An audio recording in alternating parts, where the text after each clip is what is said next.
আমার এলাকার মা বোনেরা কান পেতে শোনো গো মা, তোমার স্বামী যদি ময়দান থেকে ঘরে কাজ করে বাড়িতে আসে, পেরেশান হালাতে যখন স্বামী তোমার ঘরে ঢুকবে, ও মা,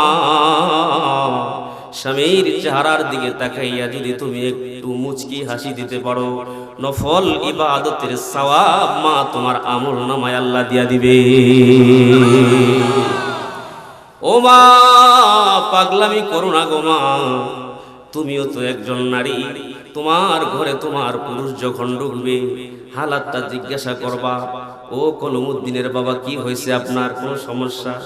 সমস্যা থাকলে বলুন, আমি আপনার সমস্যাটা শুই না, একটু দুঃখটা ভাগাভাগি করে নেই।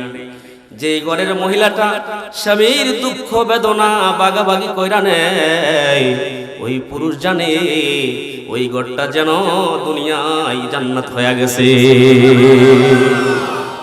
আম্মা জান খাদিজাতুল কুবরা রাদিয়াল্লাহু তাআলা আনহা বলেন, নবী গো, কি হয়েছে আপনার, আপনি একটু বলুন না। আল্লাহর নবী সরকারে দু জাহান সাল্লাল্লাহু আলাইহি ওয়াসাল্লাম বলেন, খাদিজা খাশিতু আলা নফসি, খাদিজা রে, আমি আমার নফসের উপর ভয় করছি। ও খাদিজা, মনে হয় আমি আর বাঁচব না। খাশিতু আলা নফসি, উলামায়ে কেরাম জানবেন বুখারী শরীফের 3 নম্বর হাদিস এটা। আল্লাহর নবী বলেন, খাদিজা খাশিতু আলা নফসি, আমি আমার নফসের উপর ভয় করছি, মনে হয় আমি আর বাঁচব না, আমি বোধহয় মরে যাব। আল্লাহর নবীর জবান থেকে মৃত্যুর সংবাদ শুনে আম্মা জান খাদিজাতুল কুবরা রাদিয়াল্লাহু তাআলা আমার পয়গম্বরকে সান্ত্বনা দেওয়া শুরু করছে। সুবহানাল্লাহ বলেন। ও মা, কান পেতে শোনো গো মা, তুমিও তোমার স্বামী ঘরে আসলে কোনো অসুবিধা হইলে সান্ত্বনা দিবা। পুরুষ কষ্ট কইরা জমিন থেকে বাড়িতে আসলো, আর মা তুমি ঝটপট কয়টা রাগ হইয়া কথা শোনায়া দিলা। এক পর্যায়ে স্বামী স্ত্রীর তর্ক বিতর্ক লাগালাগি, এরপরে হয় মারামারি, তারপরে হয় ছাড়াছাড়ি, আছে না নাই? আম্মা জান খাদিজাতুল কুবরা রাদিয়াল্লাহু তাআলা আনহা এবার আমার নবীজিকে সান্ত্বনা দিচ্ছেন। 1 নম্বর সান্ত্বনা দিচ্ছেন, মা ইউখজিকাল্লাহু আবাদা, ওগো নবীজি, কাল্লা ওয়াল্লাহি, আল্লাহর কসম, আল্লাহ আপনাকে মারবেন না, আপনি ভয় পাইন না, রব্বুল আলামিন আপনার কোনো ক্ষতি করবেন না। মা ইউখজিকাল্লাহু আবাদা, আল্লাহ পাক আপনার কোনো ক্ষতি সাধন করবেন না। এই হলো 1 নম্বর সান্ত্বনা। 2 নম্বর সান্ত্বনা দিচ্ছে, ইন্নাকা লাতাসিলুর রহিমা, ওগো নবীজি, আপনি ভয় পাইন না, আল্লাহ আপনার কোনো ক্ষতি করবেন না, আপনি তো আত্মীয় স্বজনদের সাথে সদ্ব্যবহার করেন। 3 নম্বর সান্ত্বনা দিচ্ছে, ওয়া তাহমিলুল কাল্লাব, ও নবী, আপনি ভয় পাইন না, আপনি অভাবী দুস্থদের বোঝা বহন করেন, আল্লাহ আপনার কোনো ক্ষতি করবেন না। 4 নম্বর সান্ত্বনা দিচ্ছে, ও তাকসিবুল মাদুম, নিঃস্ব অসহায়দের খোঁজ খবর আপনি নেন, আল্লাহ পাক আপনার কোনো ক্ষতি করবেন না। 5 নম্বর সান্ত্বনা দিচ্ছে, ও তাকরিউদ দাইফা, আপনি মেহমানের মেহমানদারি করেন, আল্লাহ পাক আপনার কোনো ক্ষতি করবেন না। 6 নম্বর সান্ত্বনা দিচ্ছে, ওয়া তুঈনু আলা নওয়াইবিল হাক্কি, আপনি হকের পক্ষে, সত্যের পক্ষে দুর্দশাগ্রস্ত মানুষদের পাশে থাকেন, আল্লাহ পাক আপনার কোনো ক্ষতি করবেন না। এইভাবে করে করে আম্মা জান খাদিজাতুল কুবরা রাদিয়াল্লাহু তাআলা আনহা আমার নবীজিকে একের পর এক সান্ত্বনা দিতে থাকলেন, সান্ত্বনা দিতে থাকলেন। কিন্তু যতই সান্ত্বনা দেয় কাজ হয় না। কিছুক্ষণ পর পর আমার নবী বলে, জাম্মিলুনি জাম্মিলুনি, খাদিজা তাড়াতাড়ি চাদর দিয়া ডাকো। এই প্রথম আসছেন, ইতিপূর্বে কোনোদিন জিবরাইল নবীর কাছে আসেন নাই, তাও এমন আকৃতিতে আসছেন যে মাথা হইল আকাশে আর পা হইল জমিনে।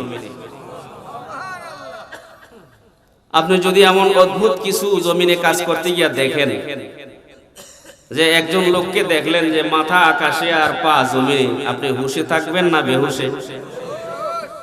আমার কথা বুঝতেছেন? আপনি কি হুঁশে থাকবেন না বেহুশে?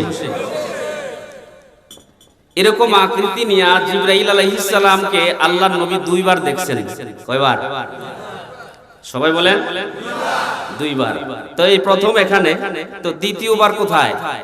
কোরআনুল কারীমে আছে। রাসূল আকরাম সাল্লাল্লাহু আলাইহি ওয়াসাল্লামকে যখন আল্লাহ পাক জমিন থেকে আসমানে মেরাজে নিয়েছেন, তো এই জমিন থেকে প্রথম আসমান ভেদ করে, জমিন থেকে প্রথম আসমানের দূরত্ব কতটুকু? হাদিসে এসেছে, মাশাআল্লাহ অনেকে জানেন, 500 বছরের রাস্তা। এটা বলা হয় না কি ঘোড়ার গতিতে, না রকেটের গতিতে, না বাসের গতিতে। কোন কোন মুহাদ্দিসিন বলেছেন, মুহাদ্দিসিনে কেরাম বলেছেন, দ্রুতগামী ঘোড়া দিয়া 500 বছর রাস্তা হাঁটলে যতটুকুন রাস্তা হবার কথা অতটুকুন দূরত্ব হচ্ছে জমিন থেকে আসমান। কেউ কেউ বলেছেন না, তামাম পৃথিবী যদি মাত্র 6 থেকে 7 মিনিটে ঘুরে আসতে পারে এমন যানবাহন আবিষ্কার হয়, ওই যন্ত্র যানবাহন দিয়া জমিন থেকে আসমানে যাইতে 500 বছরে দূর যাইব, জমিন থেকে আসমানের দূরত্ব অতটুকু। এরপরে আল্লাহ প্রথম আসমানটা বানাইছে জমাট বাঁধা পানি দিয়া। তাফসীরের কিতাবে আসছে প্রথম আসমানটা বানাইছে জমাট বাঁধা পানি দিয়া। তো এই পানি দিয়া যে জমাট বাঁধা আসমান আল্লাহ বানাইছেন, আসমানের ছাদটা মোটা কদ্দুর? কয় জমিন থেকে আসমান পর্যন্ত যদ্দূর, এই শুধু প্রথম আসমানের ছাদটা অদ্দূর মোটা। এরপরে দ্বিতীয় আসমানের গ্যাপ, জমিন থেকে প্রথম আসমান যদ্দূর গ্যাপ, দ্বিতীয় আসমান থেকে জমিন থেকে দ্বিতীয় আসমানের ছাদ পর্যন্ত অতটুকুন গ্যাপ। দ্বিতীয় আসমান বানাইছেন আল্লাহ পাক সাদা মুতির পাথর দিয়ে, দ্বিতীয় আসমানও ওই পরিমাণ মোটা। তারপরে তৃতীয় আসমান বানাইছে লোহা দিয়ে, চতুর্থ আসমান বানাইছে তামা দিয়ে, পঞ্চম আসমান বানিয়েছেন রূপা দিয়ে, ষষ্ঠ আসমান বানিয়েছেন স্বর্ণ দিয়ে, সপ্তম আসমান বানিয়েছেন জবরদস্ত পাথর দিয়ে। বলুন সুবহানাল্লাহ। এই প্রথম আসমান, দ্বিতীয় আসমান, তৃতীয় আসমান, চতুর্থ আসমান, পঞ্চম আসমান, ষষ্ঠ আসমান, সপ্তম আসমান ভেদ কইরা সিদরাতুল মুনতাহা, সিদরাতুল মানে বড়ই গাছ, মুনতাহা মানে শেষ স্টেশন, ওই শেষ স্টেশনের কাছে জিবরাইল আলাইহিস সালাম গিয়ে বলছেন, আগার এক্সের মুয়ে বরতের পরম ফরুগে তাজাল্লি বসুজাত পরম, আমি যদি আর এক চুল পরিমাণ সামনে বাড়ি তো আল্লাহ পাকের নূরের তাজাল্লিতে আমি জিবরাইলের পাখাগুলো পুরে ছাই হয়ে যাবে, আর যাওয়া সম্ভব না। ওইখানে জিবরাইলকে দ্বিতীয়বার, জিবরাইলরে আল্লাহ যেইভাবে বানাইছে ওইভাবে দেখছেন। সুবহানাল্লাহ। সপ্ত আকাশের উপরে সিদরাতুল মুনতাহার কাছে জান্নাতুল মাওয়ার গেটের সামনে জিবরাইলকে দ্বিতীয়বার দেখছেন। সুবহানাল্লাহ। তাহলে প্রথমবার এই মাত্র জাবালে নূর পর্বতের ছোট্ট গুহায় নবীজি বসে আছেন, আর জিবরাইল হাজির, মাথা আসমানে জমিন পায়। আয়েশা বলতেছেন, মুহাম্মদ ইকরা, আপনি পড়ুন। আল্লাহর রাসূল না পড়েছেন মাদ্রাসায়, না মক্তবে, না কলেজ ইউনিভার্সিটিতে? কয় মা না বিকারি, বুখারীতে আছে। আমি পড়তে পারি না। কথার মধ্যে গভীরতা আছে। পড়তে জানি না এক কথা, আর পড়তে পারি না আলাদা কথা। জিবরাইল কয় পড়তে পারেন না, আসেন পড়াই। জোরে রাসূলকে টান দিয়া বুকের সাথে চাপ দিয়ে ছেড়ে কয়বার পড়েন? কয় মা না বিকারি। এইভাবে একবার, দুইবার, তিনবারের পরে আল্লাহর রাসূল পড়া শুরু করছেন, ইকরা বিসমি রাব্বিকাল্লাযী খালাক খালাকাল ইনসানা মিন আলাক ইলা আখির। 5টা আয়াত পড়ছেন সূরাতুল আলাকে। কয়টা আয়াত? জিবরাইল আলাইহিস সালাম উধাও। এই যে ঘটনা হইল, জিবরাইলের মাথা আসমানে জমিনে পা দেখা নবীজি ঘরমাক্ত হয়ে গেছে, সারা শরীরে প্রচন্ড জ্বর চলে আসছে। তাড়াতাড়ি এই পাহাড় থেকে নাইমা নবীজি সাল্লাল্লাহু আলাইহি ওয়াসাল্লাম ওনার প্রিয়তমা স্ত্রী আম্মা জান খাদিজাতুল কুবরা রাদিয়াল্লাহু তাআলা আনহার ঘরে ঢুকছে। ঢুকে বলতেছে, জাম্মিলুনি জাম্মিলুনি, খাদিজা তাড়াতাড়ি আমারে চাদর দিয়ে ডাক, তাড়াতাড়ি আমারে চাদর দিয়ে আবৃত কর। তো ঘরে যদি বিচক্ষণা স্ত্রী থাকে, স্বামী উদ্বিগ্ন অবস্থায় কোথাও থেকে আসলে স্ত্রী তো তাকে জিজ্ঞাসা করবে, কি স্বামী আপনার কি হয়েছে, কি বলুন ঠিক কিনা? আমার মুসলমান ভাইরা, আম্মা জান খাদিজাতুল কুবরা রাদিয়াল্লাহু তাআলা আনহা নবীজিকে এই হালাতে দেখে বলতেছেন, ওগো নবীজি, পেরেশান হালাতে আমার কক্ষে ঢুকেছেন। ও পয়গম্বর, কি হয়েছে আপনার, কি সমস্যা একটু বলুন। আমার এলাকার মা বোনেরা কান পেতে শোনো গো মা, তোমার স্বামী যদি ময়দান থেকে ঘরে কাজ করে বাড়িতে আসে, পেরেশান হালাতে যখন স্বামী তোমার ঘরে ঢুকবে, ও মা, স্বামীর চেহারার দিকে তাকাইয়া যদি তুমি একটু মুচকি হাসি দিতে পারো, নফল ইবাদতের সওয়াব মা তোমার আমল নামায় আল্লাহ দিয়া দিবে। ও মা, পাগলামি করো না গো মা, তুমিও তো একজন নারী, তোমার ঘরে তোমার পুরুষ যখন ঢুকবে হালাতটা জিজ্ঞাসা করবা, ও কলমউদ্দিনের বাবা, কি হয়েছে আপনার, কোন সমস্যা? সমস্যা থাকলে বলুন, আমি আপনার সমস্যাটা শুই না, একটু দুঃখটা ভাগাভাগি করে নেই। যে ঘরের মহিলাটা স্বামীর দুঃখ বেদনা ভাগাভাগি কইরা নেয়, ওই পুরুষ জানে ওই ঘরটা যেন দুনিয়ায় জান্নাত হয়ে গেছে। আম্মা জান খাদিজাতুল কুবরা রাদিয়াল্লাহু তাআলা আনহা বলেন, নবী গো, কি হয়েছে আপনার, আপনি একটু বলুন না। আল্লাহর নবী সরকারে দু জাহান সাল্লাল্লাহু আলাইহি ওয়াসাল্লাম বলেন, খাদিজা, খাশিতু আলা নফসি, খাদিজা রে, আমি আমার নফসের উপর ভয় করছি। ও খাদিজা, মনে হয় আমি আর বাঁচব না। খাশিতু আলা নফসি, উলামায়ে কেরাম জানবেন বুখারী শরীফের 3 নম্বর হাদিস এটা। আল্লাহর নবী বলেন, খাদিজা, খাশিতু আলা নফসি, আমি আমার নফসের উপর ভয় করছি, মনে হয় আমি আর বাঁচব না, আমি বোধহয় মরে যাব। আল্লাহর নবীর জবান থেকে মৃত্যুর সংবাদ শুনে আম্মা জান খাদিজাতুল কুবরা রাদিয়াল্লাহু তাআলা আমার পয়গম্বরকে সান্ত্বনা দেওয়া শুরু করছে। সুবহানাল্লাহ বলেন। ও মা, কান পেতে শোনো গো মা, তুমিও তোমার স্বামী ঘরে আসলে কোনো অসুবিধা হইলে সান্ত্বনা দিবা। পুরুষ কষ্ট কইরা জমিন থেকে বাড়িতে আসলো, আর মা তুমি ঝটপট কয়টা রাগ হইয়া কথা শোনায়া দিলা। এক পর্যায়ে স্বামী স্ত্রীর তর্ক বিতর্ক লাগালাগি, এরপরে হয় মারামারি, তারপরে হয় ছাড়াছাড়ি, আছে না নাই? আম্মা জান খাদিজাতুল কুবরা রাদিয়াল্লাহু তাআলা আনহা এবার আমার নবীজিকে সান্ত্বনা দিচ্ছেন। এক নম্বর সান্ত্বনা দিচ্ছেন, মা ইউখজিকাল্লাহু আবাদা, ওগো নবীজি, কাল্লা ওয়াল্লাহি, আল্লাহর কসম, আল্লাহ আপনাকে মারবেন না, আপনি ভয় পাইন না, রব্বুল আলামিন আপনার কোনো ক্ষতি করবেন না। মা ইউখজিকাল্লাহু আবাদা, আল্লাহ পাক আপনার কোনো ক্ষতি সাধন করবেন না। এই হলো 1 নম্বর সান্ত্বনা। 2 নম্বর সান্ত্বনা দিচ্ছে, ইন্নাকা লাতাসিলুর রাহিমা, ওগো নবীজি, আপনি ভয় পাইন না, আল্লাহ আপনার কোনো ক্ষতি করবেন না, আপনি তো আত্মীয় স্বজনদের সাথে সদ্ব্যবহার করেন। 3 নম্বর সান্ত্বনা দিচ্ছে, ওয়া তাহমিলুল কাল্লাব, ও নবী, আপনি ভয় পাইন না, আপনি অভাবী দুষ্টদের বোঝা বহন করেন, আল্লাহ আপনার কোনো ক্ষতি করবেন না। 4 নম্বর সান্ত্বনা দিচ্ছে, ও তাকসিবুল মাদুম, নিঃস্ব অসহায়দের খোঁজ খবর আপনি নেন, আল্লাহ পাক আপনার কোনো ক্ষতি করবেন না। 5 নম্বর সান্ত্বনা দিচ্ছে, ও তাকরিউদ দাইফা, আপনি মেহমানের মেহমানদারি করেন, আল্লাহ পাক আপনার কোনো ক্ষতি করবেন না। 6 নম্বর সান্ত্বনা দিচ্ছে, ওয়া তুইনু আলা নওয়াইবিল হাক্কি, আপনি হকের পক্ষে, সত্যের পক্ষে দুর্দশাগ্রস্ত মানুষদের পাশে থাকেন, আল্লাহ পাক আপনার কোনো ক্ষতি করবেন না।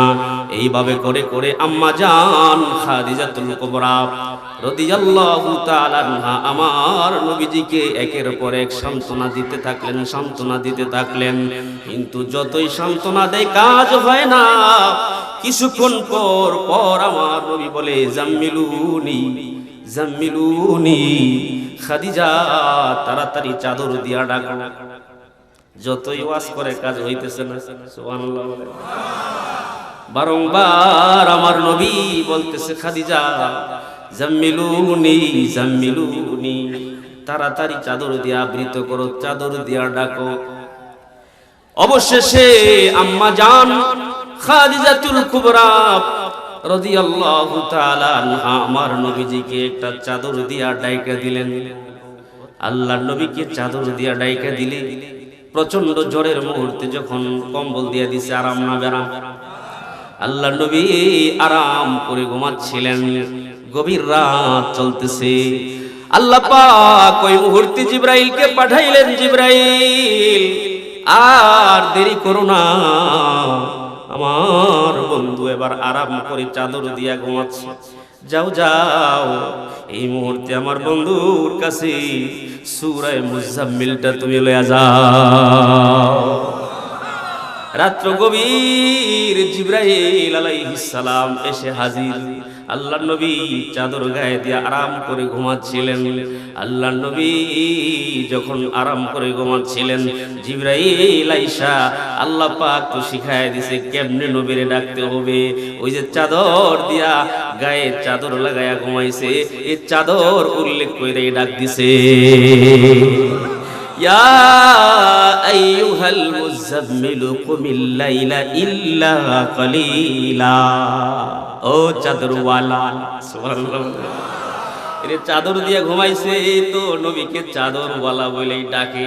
ও চাদরওয়ালা উঠেন, আর ঘুমায়েন না, ঘুম থেকে জাগুন, ঘুম থেকে জেগে রাতের কিছু অংশ বাদ দিয়ে তাহাজ্জুদে দাঁড়ান। ফরজ নামাজই পড়ি না, তাহাজ্জুদ তো আবার বাদ। কি বলেন, ঠিক না বেঠে? আমার মুসলমান ভাইরা শুনলে খুশি হবেন। এই সূরা মুজাম্মিলের ভিতরে 20 খানা আয়াত আছে। তার প্রথম 10টা আয়াতে আল্লাহ পাক রব্বুল আলামিন আমার নবীজি সরকারে দু জাহান সাল্লাল্লাহু আলাইহি ওয়াসাল্লামকে 6টা কর্মসূচি দিয়েছেন। কয়টা কর্মসূচি? একটু হাত উঠায় দেখাইতে হবে মনে রাখার জন্য। সকালে নাইলে খিচুড়ির লগে ওয়াজ খাইয়া চলে যাবেন, আর মনে থাকবে। কি বলেন, ঠিক কি? একটু কষ্ট করে হাত উঠান। কয়টা কর্মসূচি? সময় পাইলে কইয়া যাব, আল্লাহ কবুল করুক সকলে। না, 6টা কর্মসূচি দিলেন। 1 নম্বর কর্মসূচি হলো, নবী গো আর ঘুমায়েন না, তাড়াতাড়ি ঘুম থেকে জাগ্রত হয়ে রাতের কিছু সময় বাদ দিয়ে আপনি তাহাজ্জুদ পড়ুন। ও মুসলমান ভাইরা, তাহাজ্জুদ পড়লে লাভ আছে না নাই? ইমানি আওয়াজ তুলে বলুন, লাভ আছে না নাই? আল্লাহর নবী অন্য একটি হাদিসে বলেন, তাহাজ্জুদ পড়নেওয়ালার জন্য 5টা লাভ। কয়টা লাভ? যেই ব্যক্তি তাহাজ্জুদ পড়বে তার 5টা লাভ। 1 নম্বর হলো, আলাম আন্না শারাফাল মুমিনি কিয়ামুহু বিল্লাইল। 1 নম্বর হলো, কোন মুমিন যদি তাহাজ্জুদের নামাজ পড়ে, ও তাহাজ্জুদের নামাজ মুমিনের মর্যাদা বাড়ায়া দিবে। তাহলে তাহাজ্জুদ পড়নেওয়ালা মুমিনের শান বাড়ায়া দিবে কে? তাহাজ্জুদ পড়নেওয়ালা মুমিনের ইজ্জত বাড়ায়া দিবে কে? তাহাজ্জুদ পড়নেওয়ালা মুমিনের মর্যাদা বাড়ায়া দিবে কে? বুঝে আসেনি? কেমনে মুসিবতে বাড়ায়া দেয়, কেমনে শান বাড়ায়া দেয়, একটু পরে বলতেছি। 2 নম্বর হলো, মানহাতুন আনিল ইসমি। কেউ যদি তাহাজ্জুদের নামাজ পড়ে, আল্লাহর নবী বলে তাহাজ্জুদের নামাজ তাকে গুনার কাছ থেকে ফিরায় রাখবে। 3 নম্বর হলো, মুকাফফিরাতুন লিসাইয়্যাত। কেউ যদি তাহাজ্জুদের নামাজ পড়ে, তাহাজ্জুদের নামাজ তার গুনাহ খাতা ধুয়ে মুছে সাফ করে দিবে। 4 নম্বরে, কুরবাতুন ইলাল্লাহ। কেউ যদি তাহাজ্জুদের নামাজ পড়ে ওই নামাজীকে আল্লাহ পাক তার নৈকট্য দান করবে। 5 নম্বর হলো মাতরাদাতুল লিদ্দাইয়ারিল জাসাদি, কেউ যদি তাহাজ্জুদের নামাজ পড়ে তো জটিল কঠিন যত রোগ বালাই আছে ওই তাহাজ্জুদ পড়নেওয়ালার শরীর থেকে আল্লাহ দূর করে দিবে। এই তাহাজ্জুদ পড়ার কয় লাভ কইলাম? 5টা লাভ করার দরকার আছে না নাই? আজকে তুই করবো নাকি বুড়া হইলে? হিম্মত করেন না কেন? আল হিম্মাতু হিয়াল ইসমুল আযম, হিম্মত হচ্ছে ইসমে আযম। মুমিন পারে না এমন কোন কাজ আল্লাহ পৃথিবীতে দেন নাই। এটা আমার কথা না, আল্লাহই বলছে লা ইউকাল্লিফুল্লাহু নাফসান ইল্লা উসআহা, মানুষের সাধ্যের বাহিরে কোন কাজ আল্লাহ দেন নাই। সুবহানাল্লাহ। আমার মুসলমান ভাইরা, দুঃখের বিষয় হলো বর্তমানে আমরা তো ফরজ নামাজই পড়ি না, তাহাজ্জুদ তো বহু দূরের কথা। কিন্তু এই নীল আসমানের নিচে জমিনের উপরে একদল আশিক ছিল, বর্তমানেও আছে, কিয়ামত পর্যন্ত থাকবে। রাত্র যখন গভীর হইতো তাদের কাছে তাহাজ্জুদের বড় দাম, গভীর রাতের বড় দাম। হযরত ফাতেমা রাদিয়াল্লাহু তাআলা আনহা স্বামীর কাছ থেকে অনুমতি লয় আর কয়, স্বামী হে, শুধুমাত্র আজকের রাত্রটাই আমাকে অনুমতি দিবেন। কেন কেন অনুমতি দিব? কয় গভীর রাতে আমি তাহাজ্জুদে দাঁড়িয়ে আমার আল্লাহর সাথে কথা বলবো। এই এলাকার মা বোনেরা কান পেতে শোনো মা, রাতের তাহাজ্জুদ নামাজ পড়বে, স্বামীর অনুমতি চায়। আর আমার দেশের মা বোনেরা মুরগাপাড়া চৌরাস্তা মার্কেট করতে গেলে অনুমতি চায় না, বাবার বাড়িতে গেলে তো লাগেই না, আর বান্ধবীর বাড়ির কথা তো বলতেই হয়। কি বলেন ঠিক কিনা? আমার মুসলমান ভাইরা, স্বামীর কাছ থেকে অনুমতি লইয়া নামাজ আদায় করছিলেন, ডান দিকে সালাম ফিরাইয়া যখন বাম দিকে সালাম ফিরাবেন, ওই মুহূর্তে ফজরের সময় মুয়াজ্জিন ফজরের আযান দেওয়া শুরু করেছে। তিনি দ্রুত নামাজ শেষ করে দুটো হাত আল্লাহর দরবারে উঠাইয়া রাতের বিরুদ্ধে অভিযোগ দায়ের করতেছে, রব্বুল আলামিন, তোমার রাতটা বড় ছোট, 2 রাকাত নামাজ পড়তে পড়তে রাত্র খতম হয়ে গেল। ও মা, তুমিও তো একজন নারী, জীবনে এমন একটা রাত তুমি আল্লাহর সামনে পেশ করতে পারবা নাকি মা? ও বাবা, জীবনে এমন একটা রাত আল্লাহর সামনে পেশ করতে পারবেন যে রাতটা শুধু মাওলার জন্য দিছে। খাতুনে জান্নাত, জান্নাতের সরদারনি, 2 রাকাত নামাজ পড়ে আল্লাহর কাছে রাতের বিরুদ্ধে অভিযোগ দেয়, রব্বুল আলামিন, তোমার রাতটা বড় ছোট, 2 রাকাত নামাজ পড়তে পড়তে রাত্র খতম হয়ে গেল। আর আমার দেশের মা বোনদের জি বাংলা স্টার জলসা আর কোটকুটির মা দেখতে দেখতে রাত্র পার হয়ে যায়, জোরে করে। আর যুবকদের কথা কি বলবো, ফেসবুক স্ক্রল করতে করতে ফজরের আজানের সময় ঘুমায়, আসে না নাই? এরে ভাই, অনুরোধ করে বলে যাই, আল্লাহ ওয়ালাদের কাছে প্রত্যেকটা রাত সবে কদরের মতো মূল্য ছিল। রাত্র গভীর হইলে আল্লাহ ওয়ালারা ওযুর পানি তালাশ করত, আর আমরা রাত্র গভীর হইলে কোথায় আড্ডা আছে ওইটা তালাশ করি। আল্লাহ ওয়ালারা রাত্র গভীর হইলে আল্লাহর ধ্যানে মগ্ন হইতো, আর বর্তমান যুগের মুসলমান রাত্র গভীর হইলে চায়ের দোকানের কোন আড্ডাটা ভালো জমে ওইটা তালাশ করে, ঠিক না বেঠি? কোন দোকান সবচেয়ে বেশি রাত্র গভীর পর্যন্ত খোলা থাকে ওই আড্ডা তালাশ করে। দেখুন না, ফরিদউদ্দিন আত্মা রহমতুল্লাহ আলাইহি, আলেমরা বুঝবেন, যিনি পান্দেনামা লিখেছেন, ফার্সি একটা কিতাবের নাম পান্দেনামা। উনি এই পান্দেনামার লেখক আল্লামা ফরিদউদ্দিন আত্মা রহমতুল্লাহ আলাইহির একটা গ্রন্থ আছে, তাজকিরাতুল আউলিয়া। এই তাজকিরাতুল আউলিয়া নামক গ্রন্থে তিনি লিখেছেন, ইব্রাহিম ইবনে আদহাম রাহমাতুল্লাহি আলাইহি গভীর রাত ঘুম থেকে জাগ্রত হয়ে একটু পানি তালাশ করতেছেন। পানি তালাশ করতেছেন, পানি দিয়ে পবিত্রতা অর্জন করে তিনি মাওলায়ে কারীমের কুদরতি কদমে সিজদা দিবে। আগেরকার যুগ বাবা, ঘরের কোথাও পানি নাই, তিনি পানির জন্য একটু দূরে গেলেন। ওনার জানা আছে অমুক জায়গায় একটা কুয়া আছে, বালতি রশি হইলেই পানির ব্যবস্থা হবে। বালতি রশি লইয়া ইব্রাহিম ইবনে আদহাম রাহমাতুল্লাহি আলাইহি ওই কুয়ার কাছে যাইয়া বালতি রশি ফালাইলেন। যেই মাত্র ইব্রাহিম ইবনে আদহাম রাহমাতুল্লাহি আলাইহির হাতের কাছে বালতিটা আসলো, তাকায় দেখে বালতিতে পানি নাই। আমার রব্বুল আলামিন পানির পরিবর্তে বালতিটাকে রূপা দিয়া ভর্তি করে দিছে।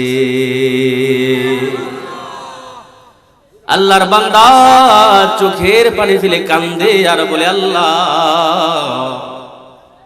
এই গভীর রাতে মানুষ জন্মায়, পশু পাখি আপন নিবাসে আরাম করে, আর আমি একটু পবিত্রতার পানি চাইছিলাম, যে পানি দিয়া পবিত্রতা অর্জন করে তোমার কুদরতি কদমে সিজদা দিবার চাই। ওগো আল্লাহ, তুমি আমারে পবিত্রতার পানি না দিয়া তুমি আমাকে রূপা দিয়া ফিরাইয়া দিবার চাও। নিতে চাই না, এমন রূপা আমার প্রয়োজন নাই। রূপাগুলো ফেলাইয়া দিয়া আবার বালতি রশি ছাড়লেন। আবার যখন রশি টানতে টানতে বালতি হাতের কাছে আসলো, এবার তাকায়া দেখে পানি নাই। এবার রূপার চাইতেও দামি স্বর্ণ দিয়া বালতিটা পূর্ণ করে দিছে। আল্লাহর বান্দা কান্দে আর বলে, মালিক, তোমার কাছে তো পবিত্রতার পানি চাইছিলাম, স্বর্ণ রূপা দিয়ে আমারে ফিরায় দিবার চাও, তোমার স্বর্ণ আমি চাই না। আবার তিনি বালতি রশি ছাড়লেন। তৃতীয়বার যখন বালতি হাতের কাছে আসে, এবার তাকায় দেখে এবারও পানি নাই। মুতি দিয়া আল্লাহ বালতিটাকে পূর্ণ করে দিছে। ওই গভীর রাতে আল্লাহর বান্দাদের কাছে চোখের পানির বড় দাম, ওযুর পানির বড় দাম। কানতেন আর বলতেন, আল্লাহ, এই গভীর রাতে একটু পবিত্রতার পানি চাইছিলাম, তুমি আমারে স্বর্ণ রূপা মুতি দিয়া ফিরায় দিবার চাও, এগুলো দরকার নাই। তিনি সব ফালায়া চলে গেছে। ইবাদত বন্দেগী করতে করতে তিনি গভীর রাতে, প্রচন্ড শীতের রাতে, শরীরটা বরফের মতো ঠান্ডা হয়ে গেছে, চক্ষু বন্ধ হয়ে আসছে। আল্লাহর কাছে বলে, আল্লাহ, যদি একটু গরমের ব্যবস্থা হইতো। আল্লাহর বান্দা বলতে দেরি, সঙ্গে সঙ্গে শরীরটা গরম হইতে দেরি হয় নাই। ঘন্টা খানেক পর যখন উনি চক্ষু খুললেন, টাকা দেখে শরীরের মধ্যে মোটা একটা অজগর সাপ পেঁচায় রইছে। আল্লাহু আকবার। এবার তো ভয়ে শরীর কাঁপতে শুরু করছে। আল্লাহর কাছে বলছে, আল্লাহ, চাইছিলাম তো একটু আরাম, তুমি তো সাপ দিয়া দিলা, এটা তো আমি চাই না। আস্তে আস্তে করে সাপ পেঁচ খুইলা চলে গেছে। গ্রন্থকার লেখেন, এরপর থেকে তিনি যেই জায়গায় বাস করতেন, একটা গুহার ভিতরে, ওই গুহা থেকে সব সময় সুগন্ধি নির্গত হতো। মানুষ যখন জানাজানি হয়ে গেছে, মানুষ যখন এই ঘটনা জেনে ফেলেছে, ইব্রাহিম ইবনে আদহাম রাহমাতুল্লাহি আলাইহি এই জায়গা ছেড়ে জঙ্গলের ভিতরে চলে গেছে। তো যে কথা বলতেছিলাম, গভীর রাতে আল্লাহর বান্দাদের কাছে ওযুর পানির বড় দাম ছিল। রাত্র যতই গভীর হতো, আল্লাহওয়ালাদের কাছে ওই রাত্রটা সবে কদরের মতো মূল্যায়ন পেত। আর আমাদের যুগে, বর্তমান যুগে, আমরা রাত্র যত গভীর হয়, আড্ডা তত বেশি জমে। তাহাজ্জুদের খবর একেবারেই নাই, ঠিক না বেঠি? কেমনে বুঝাইলে যে বুঝবেন? আল্লাহর নবী সরকারে দু জাহান সাল্লাল্লাহু আলাইহি ওয়াসাল্লাম, ওনার প্রিয়তমা স্ত্রী আম্মা জান উম্মে সালামা রাদিয়াল্লাহু তাআলা আনহা একদিন ওনার ঘরে ঢুকছে। ঘরে ঢুকার পরে দেখে দন্নার সাথে মোটা একটা রশি ঝুলানো। দন্না বোঝেননি? আরার মধ্যে একটা মোটা রশি ঝুলানো। আল্লাহর রাসূল বলে, ও উম্মে সালামা, ঘরের আড়ার সঙ্গে এই মোটা রশিটা কেন তুমি ঝুলাইলা? আম্মা জান উম্মে সালাম বলে, নবী, গভীর রাতে যখন আমি তাহাজ্জুদে দাঁড়াই তখন মাঝে মধ্যে ঘুম এসে আমার ডিস্টার্ব করে, এজন্য আমি মোটা রশিটা আড়ার সাথে ঝুলাই নিলাম। যখন আমার কাছে ঘুম আসে তখন এই রশিটা ভালো করে কোমরে বেঁধে নেই, যাতে বাকি রাত ঘুম আমাকে কোনো ডিস্টার্ব না করতে পারে।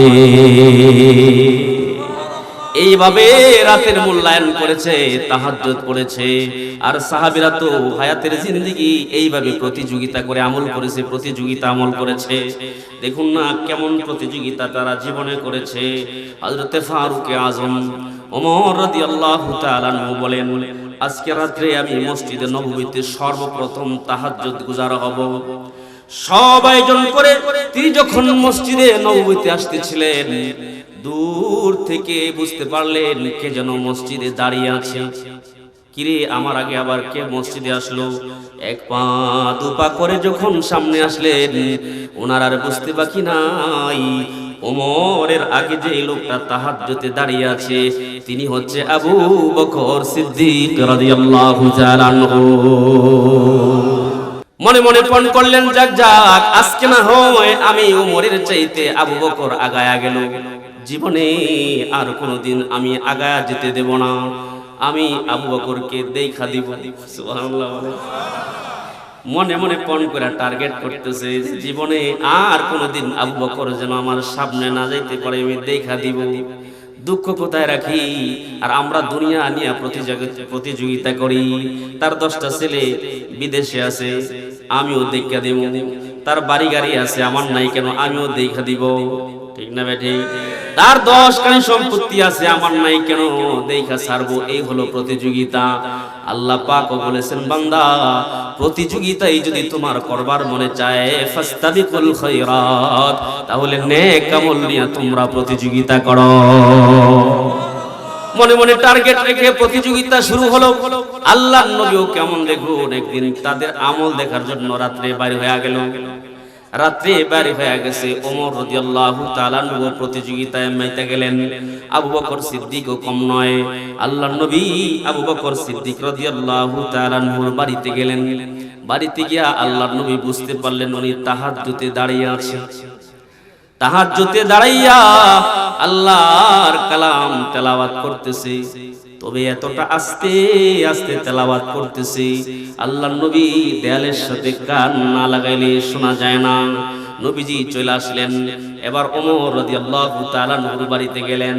ওইখানে গিয়াও নবীজি বুঝতে পারলেন উনিও তাহাজ্জুদ পড়তেছে, কিন্তু একটু ভিন্ন রকম। এত জোরে জোরে কোরআনুল কারীম তেলাওয়াত করতেছে, বাড়ির উঠানে যাওয়ার পরে নবীজি শুনতে পাচ্ছেন। ফজরের নামাজ শেষ করে নবীজি দুজন সাহাবীকে ডাকছেন।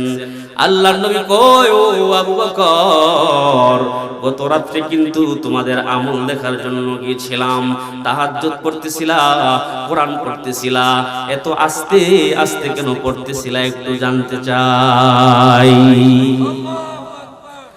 আবু বকর সিদ্দিক রাদিয়াল্লাহু তাআলা আনহু বলেন, নবী, গভীর রাতের একা একার তাহাজ্জুদে আমি কোরআন শুধু আমার আল্লাহকে শোনাচ্ছিলাম। আর আমার আল্লাহ তো তেমন, যিনি আস্তে পড়লেও শুনে, জোরে পড়লেও শুনে। ঠিক নেই? আমার আল্লাহ তো এমন, যিনি আস্তে পড়লেও শুনে, জোরে পড়লেও শুনে। যেহেতু আমার আর আল্লাহর সাথে এটা পার্সোনাল বিষয় ছিল, এজন্য আমি আমার আল্লাহকে আস্তে আস্তে তেলাওয়াত করে করে শোনাচ্ছিলাম। এবার আল্লাহর রাসূল ওমর রাদিয়াল্লাহু তাআলা আনহুকে জিজ্ঞাসা করে, ওমর, তাইলে তুমি কেন জোরে জোরে করে তেলাওয়াত করতেছিলে? ওমর রাদিয়াল্লাহু তাআলা আনহু বলেন, হুজুর, 2 কারণে আমি জোরে জোরে পড়তেছিলাম। কয়, তোমার আবার 2 কারণ কি? কয়, 1 নম্বর কারণ হলো উলকিজুল বাসনান। 1 নম্বর কারণ হলো আমি জোরে জোরে তেলাওয়াত করে করে ঘুমন্ত মানুষকে জাগাচ্ছিলাম। কেন তুমি জোরে জোরে তেলাওয়াত করে ঘুমন্ত মানুষকে জাগাও? হযরত ফারুক আযম ওমর রাদিয়াল্লাহু তাআলা আনহু বলেন, ওগো নবীজি, আল্লাহর আদালতে যখন দাঁড়াইব, আমি ওমর এমন কোন আমল আল্লাহর সামনে পেশ করতে পারবো না যে আমল আল্লাহর শান অনুযায়ী আমি ওমর করছি। আল্লাহর সামনে যেহেতু উপস্থিত করবার মতো আমি ওমরের কোনো আমল নাই, এজন্য জোরে জোরে কোরআন তেলাওয়াত কইরা আমার আশেপাশের মুমিন বান্দা বান্দীদেরকে ঘুম থেকে জাগাই। আমার আওয়াজে ঘুম থেকে জায়গা যদি তারা ইবাদত বন্দেগী করে, আল্লাহ যদি তাদেরকে কবুল করে নেয়, হাসরের ময়দানে আল্লাহর আদালতে দাঁড়ায়া আল্লাহর সামনে বলবো, আল্লাহ, আমি ওমরের কোনো আমল কবুল না হইলেও আমার আওয়াজ পাইয়া যারা তোমার কাছে কবুল হয়ে গেছে তাদের উসিলায় ওমরকে মাফ করে দাও। এজন্য আমি জোরে জোরে তেলাওয়াত করতেছিলাম। তাহলে তোমার 2 নম্বর কারণটা কি? ওই 2 নম্বর কারণ হলো ওয়া উতরিদুশ শাইতান, আমি জোরে জোরে কোরআন পড়া শয়তান তাড়াচ্ছিলাম। শয়তান বাগাই, শয়তান। ওগো নবীজি, কিছুদিন আগে আপনি বলেছিলেন কোরআনুল কারীমের আওয়াজ যেই পর্যন্ত যায়, যদ্দূর এরিয়ায় কোরআনুল কারীমের আওয়াজ পৌঁছে, শয়তান ওই এরিয়ায় প্রবেশ করতে পারে না। এজন্য গভীর রাতে আমি জোরে জোরে কোরআনুল কারীম তেলাওয়াত করি, যাতে শয়তান আমার মহল্লায় প্রবেশ করতে না পারে। দেখছেন নি তামাশা, কেমনে প্রতিযোগিতা করে আমল করে, কেমনে বুঝাইবো। আল্লাহ রাসূল যখন চলে গেছেন, মসজিদে নববীর সামনে একটা লিস্ট ছিল, অমুক সাহাবী মারা গেছে, তার স্ত্রী আছে, ছেলে সন্তান নাই, খেদমত করবে কে? অমুক সাহাবী। অমুক অভাবী, তার অভাব মোচন করবে কে? অমুক সাহাবী। প্রত্যেকের একজন নামের শেষে একটা খাদেমের নামও থাকে। একদিন সকালবেলা বের হয়ে লিস্টটা দেখছে, সবার নিচে একটা মহিলার নাম আছে, তার স্বামীও যুদ্ধে মারা গেছে, সন্তানও মারা গেছে, খেদমত করবার কেউ নাই। লিস্টের সাথে মহিলার নামের সাথে কারো খাদেমের নামও নাই। ওমর রাদিয়াল্লাহু তাআলা আনহু সিদ্ধান্ত করলেন, আজকে ফজর নামাজ পড়ার সুযোগ, মহিলার খেদমতটা আমি করব। বলেন সুবহানাল্লাহ। ফজর নামাজ পড়া মরুভূমি বিয়াবানের দেশে, পাহাড়ের পাদদেশে বৃদ্ধা নারীর বাড়ি, বহু কষ্ট করে ওইখানে গিয়া ঘরের দরজার সামনে গিয়া ডাক দেয়, কে আছো মা?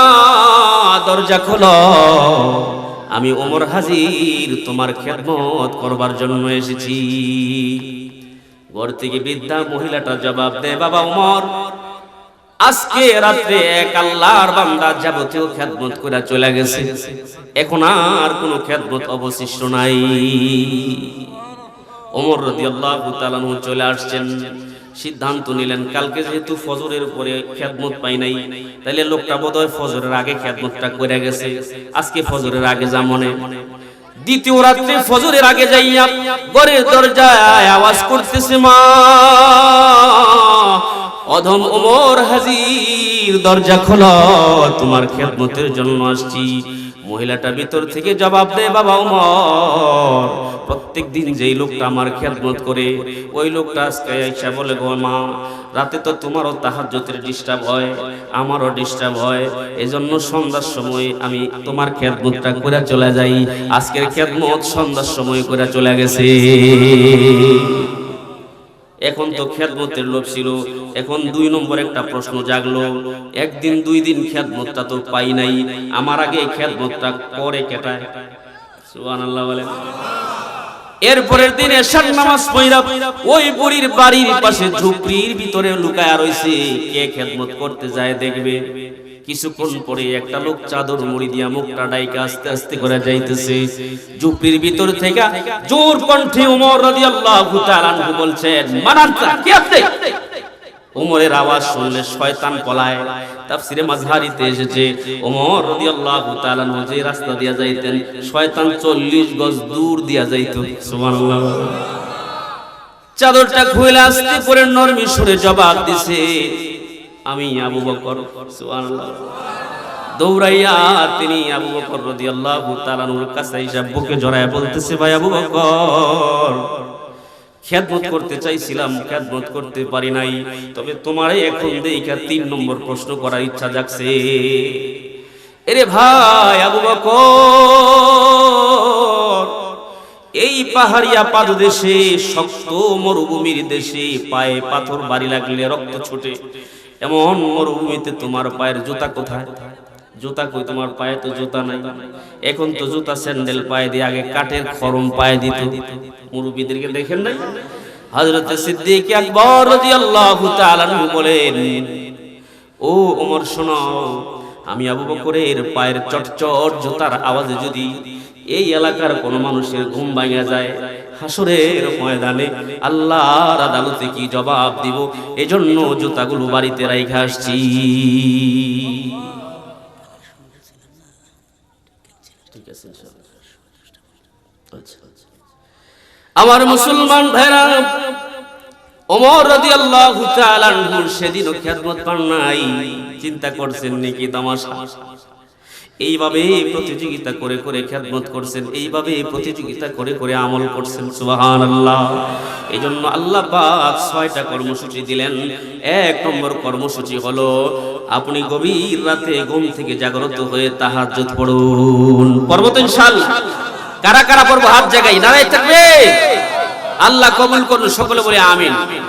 2 নম্বর কর্মসূচি দিলেন ওয়ারাতিলিল কুরআন তারতিলা। নবী গো, আপনাকে 2 নম্বর কর্মসূচি দিলাম, আপনি তারতিলের সাথে কোরআন পড়ুন। তারতিল কয় কাকে?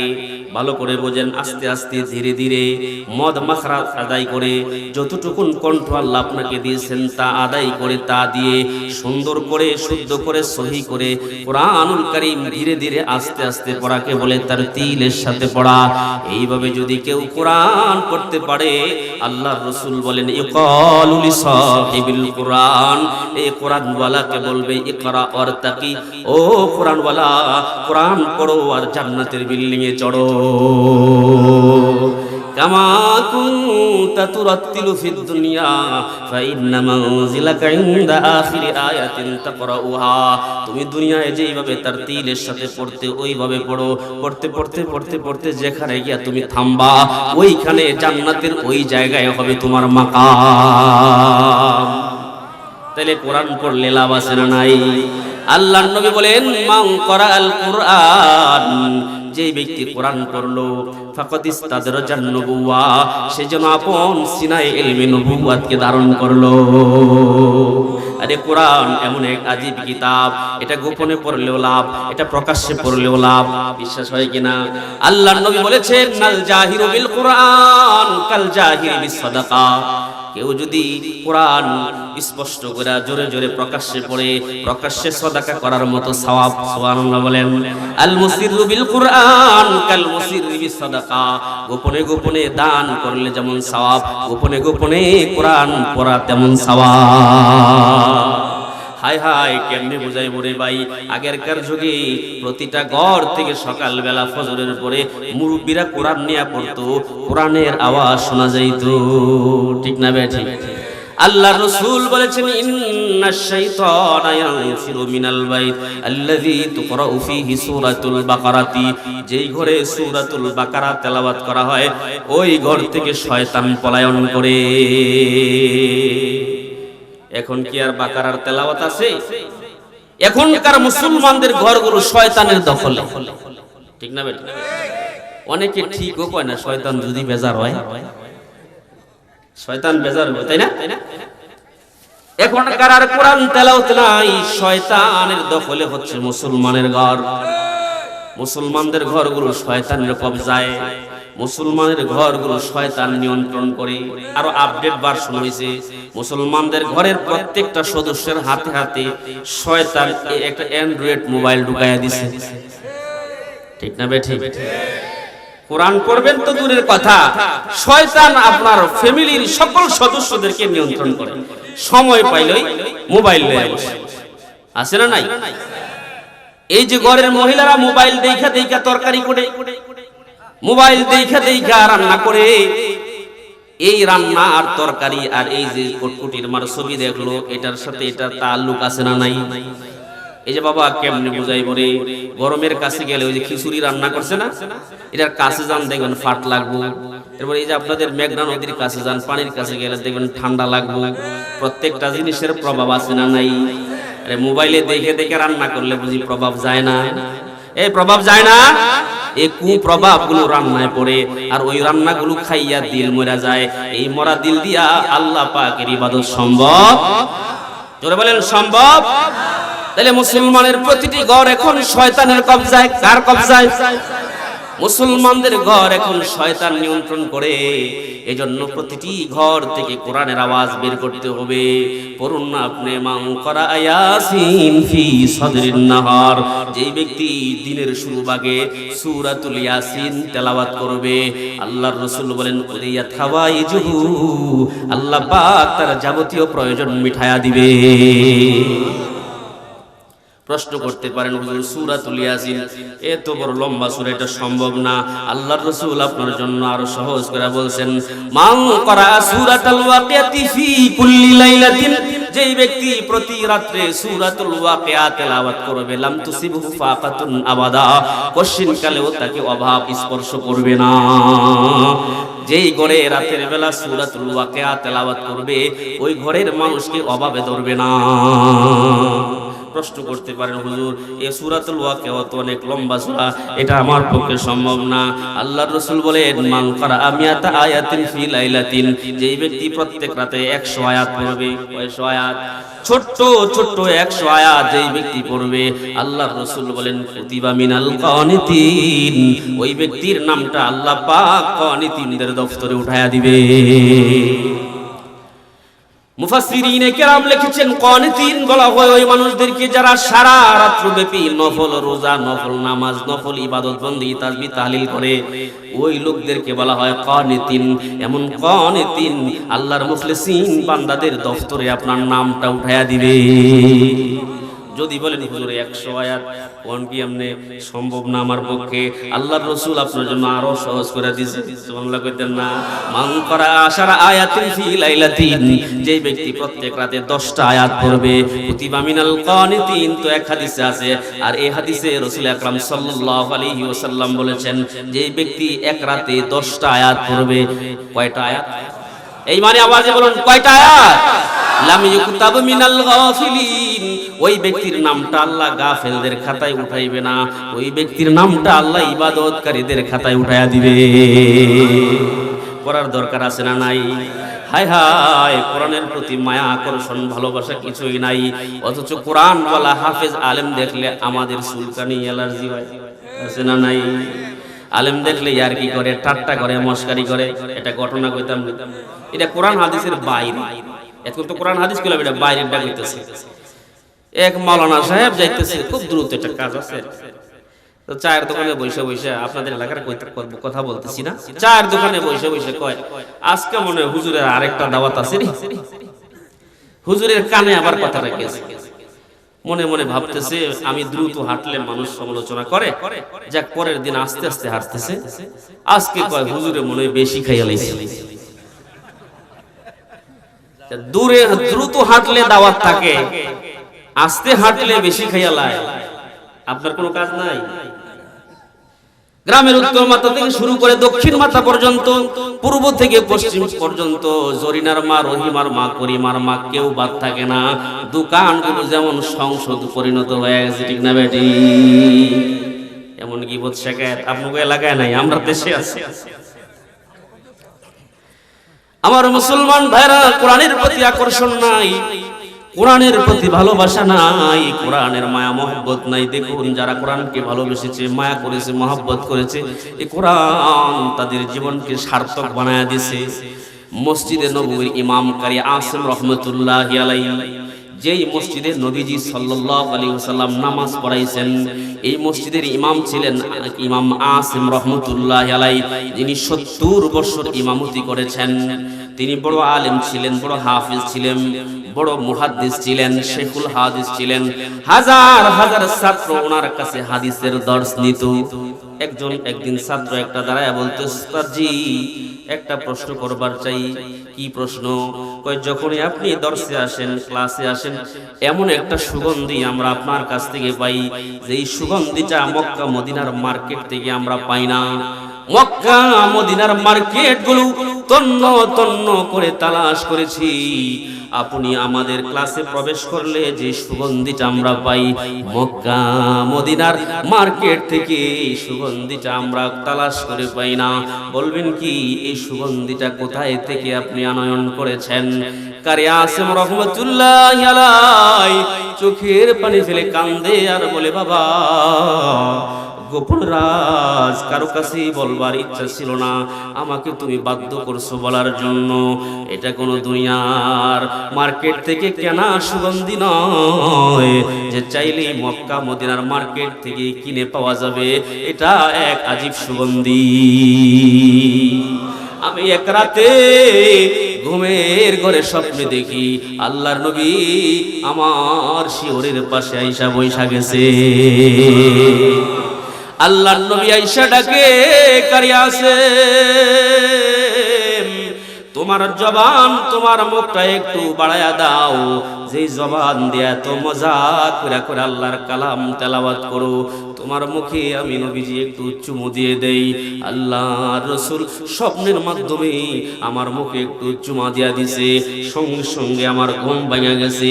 ঘুম ভাঙার পরে বুঝতে পারলাম সুগন্ধিতে আমার পুরা ঘরটা ভরপুর হয়ে গেছে। এটা মক্কা মদিনার মার্কেট থেকে কেনা কোনো সুগন্ধি নয় যে তোমরা মক্কা মদিনার মার্কেট থেকে পাইবা। এটা কোরআনের বরকতে আমি আল্লাহর রাসূল থেকে এই বরকতটা পেয়েছি। এই কোরআনের বরকত আছে না নাই? কেমনে যে বুঝাই, কোরআনে একটা সূরা আছে সূরাতুল জিন, আছে না নাই? আল্লাহর নবী যখন এই কোরআন পড়তো জিন জাতিরা পৃথিবীর বিভিন্ন প্রান্ত থেকে এসে জমা হয়ে যাইত। অনেক লম্বা আলোচনা আছে, ওলামায়ে কেরামদের কাছ থেকে আপনারা শুনে নেবেন। আমি মুখতাসার করে আপনাদেরকে শোনাচ্ছি। সূরাতুল জিন কোরআন পড়লে জিনেরা এসে জমা হয়ে যাইত, আসমান থেকে ফেরেশতারা নাজিল হইতো। সুবহানাল্লাহ বলেন। একটা হাদিস মনে হইছে কইতাম নি, বুখারী জিলদে সানি কিতাবুল মাগাজি, ওলামায়ে কেরাম জানবেন আমি অদম বুখারী জিলদে সানিটা পড়াই। বুখারী জিলদে সানি কিতাবুল মাগাজিতে একটা হাদিস আসছে, আল্লাহর নবীর সাহাবী উসাইদ ইবনে হুযাইর রাদিয়াল্লাহু তাআলা আনহু তিনি ঘর থেকে বের হয়েছেন সফরে। পথিমধ্যে যাওয়ার পরে সন্ধ্যা হয়ে গেছে। আরব দেশে সন্ধ্যা হওয়া মানে চোর ডাকাতের ভয়ঙ্কর এক পরিস্থিতির শিকার হতে হয়। এজন্য তিনি সফর না করে ওটটাকে গাছের সাথে বাঁধলেন, সন্তানটাকে পাশে শোয়াইয়া চিন্তা করে কি করা যায়। আগেরকার মানুষ, আমরার যুগের মানুষ হলে তো ভাবতাম যেহেতু অবসর আছি লস না একটু লুডু খেলাই, ঠিক না ব্যাঠি? অবসর আছি ল না একটু তাস খেলাই। অবসর থাকলে বর্তমান যুগের মানুষ লুডু খেলায়, তাস খেলায়, দাবা খেলায়, আড্ডা দেয়, গল্প করে। আর আগের যুগের মানুষ তো অবসর আছে তো চিন্তা করে অবসর থেকে গেলে একটু নামাজে দাঁড়ায় যাই। সুবহানাল্লাহ।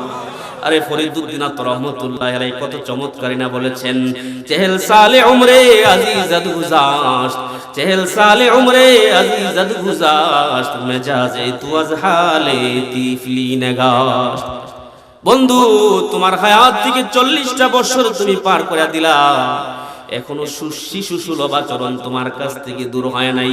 এখনো বাচ্চাদের মতো মন মানসিকতা তোমার রয়ে গেছে। এখনো অবসর পাইলে লুডু খেলবার চাও, এখনো অবসর পাইলে টেলিভিশন দেখবার চাও, এখনো অবসর পাইলে আড্ডা দিবার চাও, ইবাদত করবার চাও না। অনুরোধ করে বলে যাই এই কথাগুলো থেকে একটু শিক্ষা নিয়েন। আল্লাহর নবীর সাহাবী ভাবতেছে অবসর তো নামাজে দাঁড়াই, তিনি নামাজে দাঁড়ায় গেছে। আমরা হইলে করতাম কি যে নামাজ যেহেতু করব সূরাতুল ফিল থেকে শুরু করে আলাম তারা থেকে শুরু করে নামাজ শেষ করে দিতাম, ঠিক কি না? আল্লাহর নবীর সাহাবী নামাজে দাঁড়াইয়া সবচেয়ে বড় সূরাটা নিলেন। কোরআনের সবচেয়ে একটা বড় সূরা আছে সূরাতুল বাকারা।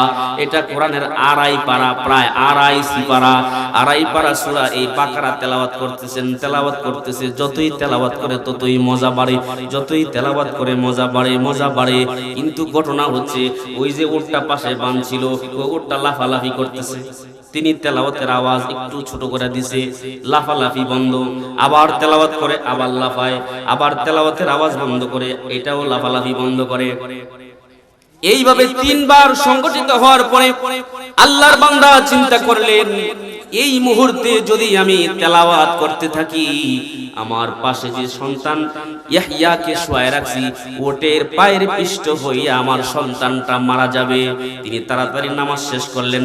নামাজ শেষ করে আকাশের দিকে তাকায় দেখে আকাশ থেকে একটা নূরের ফানুস ওনার মাথার কাছাকাছি চলে আসছে। হায় হায়, এটা কি দেখলাম? আকাশ থেকে একটা নূরের ফানুস ওনার মাথা বরাবর চলে আসছে। তাকায় রইছে, আস্তে আস্তে উপরে উঠতে উঠতে উঠতে উঠতে একটা সময় বিলীন হয়ে গেছে। সফর আর তিনি করলেন না। সকালবেলা নবীর দরবারে হাজির হয়া ডিটেলস ঘটনাটা খুইলা বলছেন।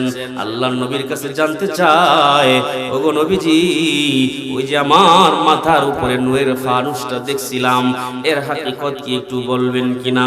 আল্লাহর নবী বলেন, উসাইদ ইবনে হুযাইর, ওই যে মাথার উপরে নূরের ফানুস দেখেছিলা, ওইটা অন্য কিছু নয়। তুমি যখন আল্লাহর কালাম মজা করে করে তেলাওয়াত করতেছিলা, তোমার তেলাওয়াতে মজা বাড়তেছিল। তোমার এই মজাদার তেলাওয়াত শোনার জন্য আকাশ থেকে এক ঝাঁক ফেরেশতা নাইমা গেছে। এই হাদিসের শেষ প্রান্তে আল্লাহর রাসূল বলে, ওরে উসাইদ ইবনে হুযাইর, তুমি যদি ভোর পর্যন্ত তেলাওয়াত করতে, তো আজকে মদিনার লোকেরা আর ফেরেশতাদের মাঝে একটা সাক্ষাৎকার হয়ে যাইত। তাইলে কোরআনের বরকত আছে না নাই? দুঃখজনক বিষয় হলো আমরা এখানে অধিকাংশ মানুষই কোরআন পড়তে জানি না। এই আমার মুসলমান ভাইরা, ও পর্দারের মা, কান পেতে শোনো গো মা, ও ভাইরা কান পেতে শুনুন। আপনি দক্ষ রাজমিস্ত্রি হইবার চান তো কোনো না কোনো রাজমিস্ত্রির সাথে সময় দিতে হবে। দক্ষ কাঠমিস্ত্রি হইবার চান, কোনো না কোনো কাঠমিস্ত্রির কাছে সময় দিতে হবে। কৃষি কাজে, কৃষি জমিনে ভালো ফসল ফলাইবার চান, দক্ষ লোকদের কাছ থেকে পরামর্শ নিতে হবে, ঠিক কিনা? দুনিয়ার লাইনে যদি এতটুকু বুঝি আর আল্লাহর কালাম শিখবো, হায়াতের জিন্দেগিতে 10টা ঘন্টা ব্যয় করছেন কিনা এটা আমার জানা নাই। তাহলে কোরআন শিখবেন কেমনে? এজন্য অনুরোধ করে বলি, কোরআন শিখার জন্য চেষ্টা করুন, আলেমদের কাছে সময় দেন। যেইভাবে করলে কোরআন শিখা যায় ওই চেষ্টা করুন। আল্লাহ পাক মানুষকে কোনো কঠিন বোঝা চাপায়া দেন নাই। তাহলে আল্লাহর রাসূলকে 2 নম্বর কর্মসূচি দিলেন, ওয়ারাতিলিল কুরআন তারতিলা। নবী গো, আপনি তারতিলের সাথে কোরআনুল কারীম পড়ুন। 3 নম্বর কর্মসূচি দিলেন, ওয়াজকুর ইসমা রাব্বিক। ও নবী, আপনি রবের নামের জিকির করুন। জিকির করব কার নামে? নাকি বাবার নামে? এই ইমানি আওয়াজ তুলে বলুন, জিকির হবে কার নামে? নাকি বাবার নামে? আপনাদের এলাকায় বোধহয় নাই, আমাদের ব্রাহ্মণবাড়িয়াতে আছে বাবার নামের জিকিরের অভাব নাই। কুত্তা মরলেও কবর দিয়া মাজার বানায়, আছে না নাই? এ জোরে বলেন, আছে না নাই? তাহলে জিকির করব কার? আল্লাহ তাআলা কুরআনুল কারীমে বলেছেন, ইয়া আইয়ুহাল্লাযীনা আমানু যকুরুল্লাহা যিকরান কাসীরা। ও ঈমানওয়ালারা, তোমরা বেশি বেশি আল্লাহর জিকির করো। আরে কয়বার জিকির করলে বেশি হয় জানার দরকার আছে না নাই? আল্লাহর রাসূল ১৫০০ বছর আগে বলেছেন, এত বেশি জিকির করো হাত্তা ইয়াকুলু মাজনুন, যে মানুষজন দেখলে যেন বলে পাগল। এই যে একটা পাগল যাইতেছে, পাগল, যখন বুঝবা যে মানুষ তোমারে পাগল বলে, তখন বুঝবা যে তুমি বেশি জিকির করো। এই ওয়াজ করলে তো মা বোনরা সকালে বলবো, হুজুরের জিকিরের ওয়াজ করলো, কি জিকির করব ওইটা তো কইলো না। কি বলেন, ঠিক কিনা? আল্লাহর রাসূল বলেছেন, নাফদুল যিকরি লা ইলাহা ইল্লাল্লাহ, সর্বসেরা জিকির হচ্ছে লা ইলাহা ইল্লাল্লাহ। কেউ যদি লা ইলাহা ইল্লাল্লাহ পড়ে, তো আল্লাহ পাক ওই বান্দা বান্দির হাতে 8 জান্নাতের চাবি দিয়া দিবে।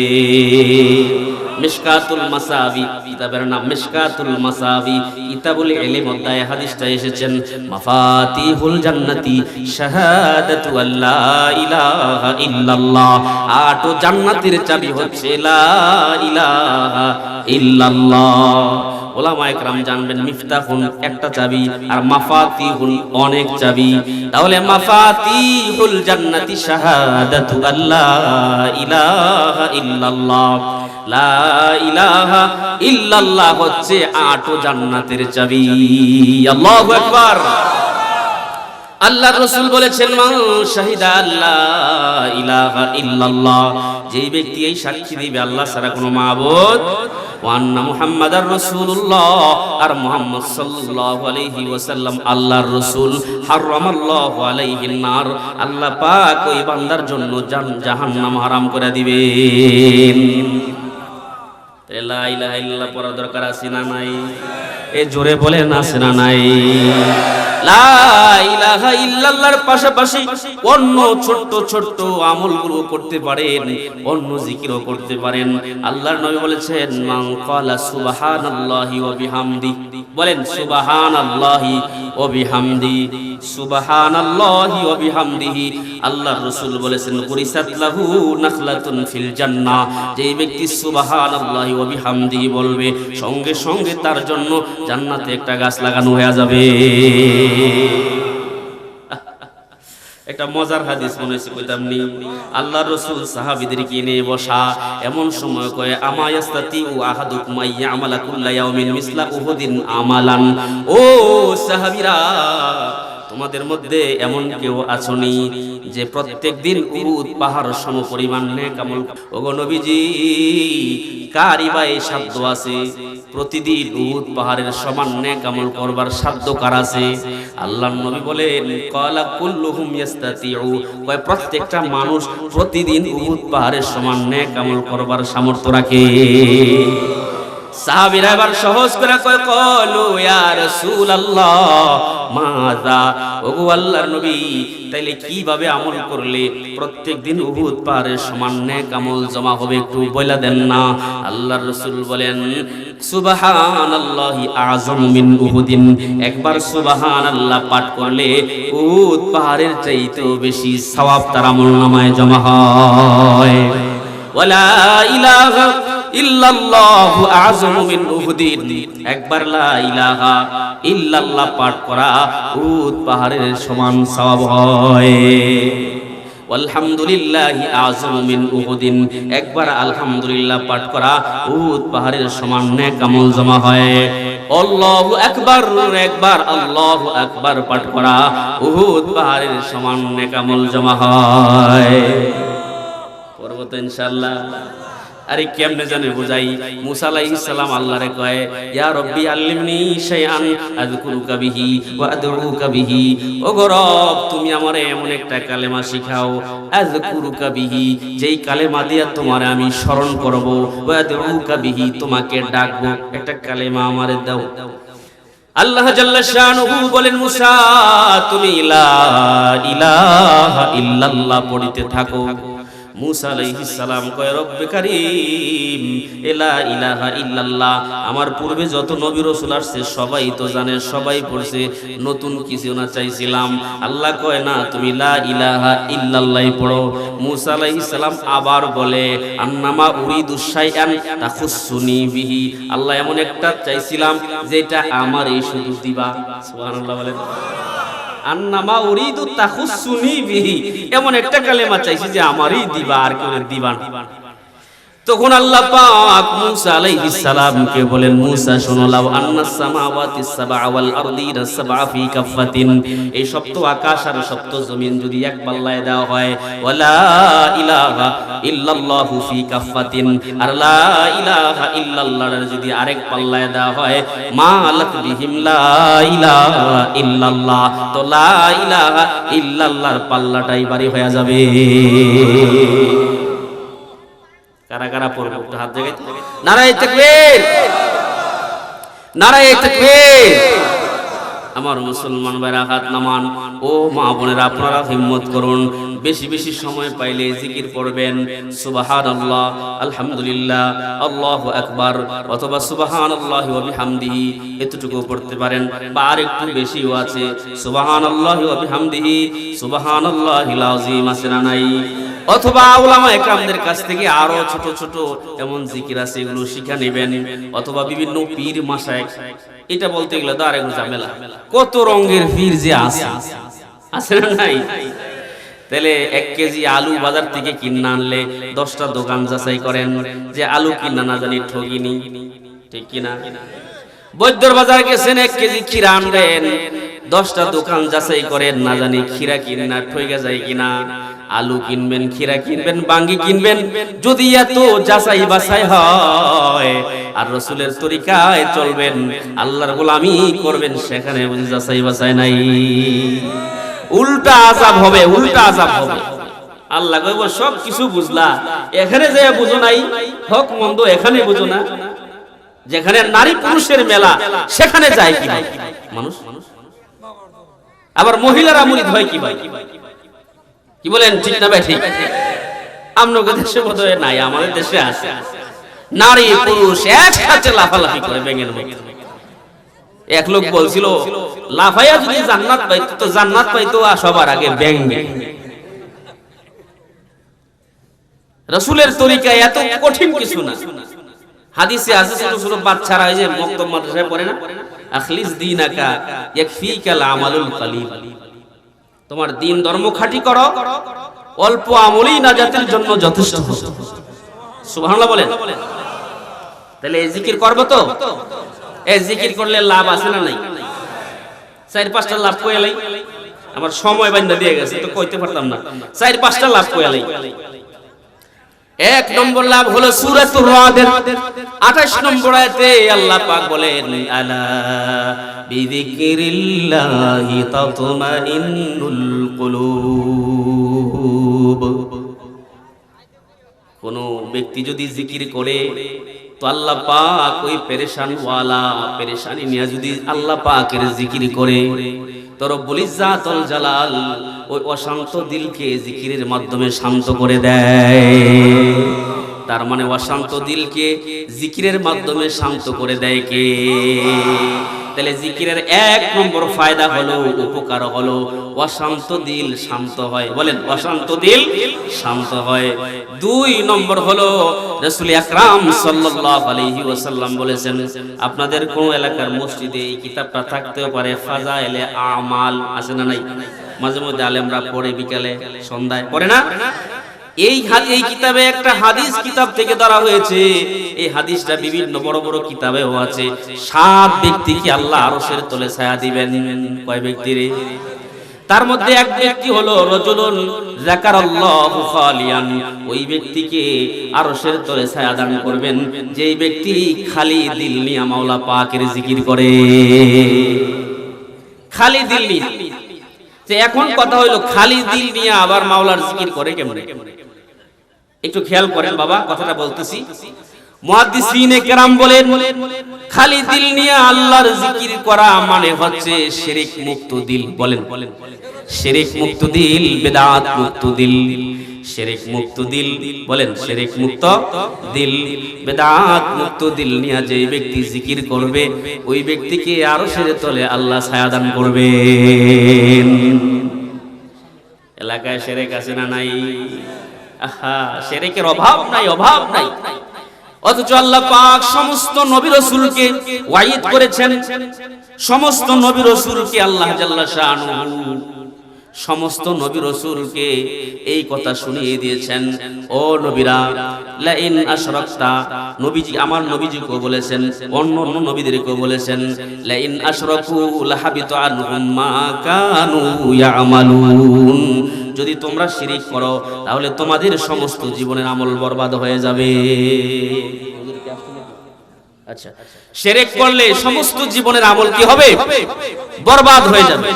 আমার নবীজিকে আলাদা করে আল্লাহ বলেছেন, লা ইন আশরাকতা, ও নবী তুমি যদি শিরক করো, লা ইয়াহবাতান্না আমালুকা ওয়া লা তাকুনান্না মিনাল খাসিরিন, তাহলে তোমার আমলও বরবাদ হয়ে যাবে এবং তুমি ক্ষতিগ্রস্তদের অন্তর্ভুক্ত হয়ে যাবে।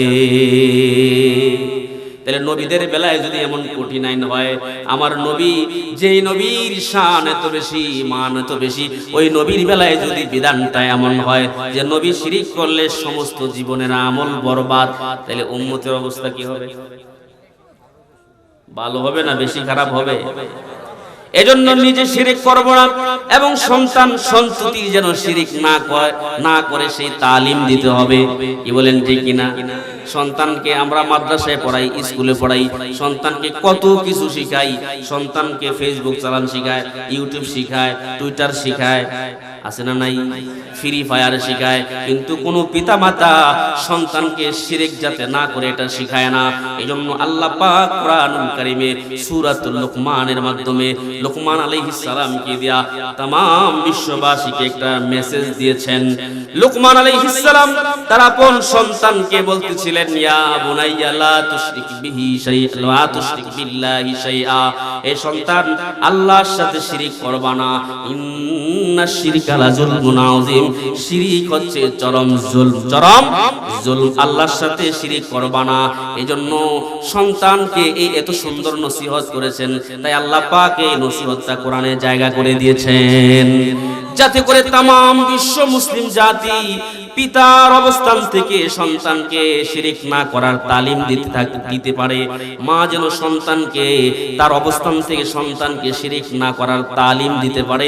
এজন্য এই ঘটনাকে আল্লাহ কোরআনে বর্ণনা করে দিয়েছেন।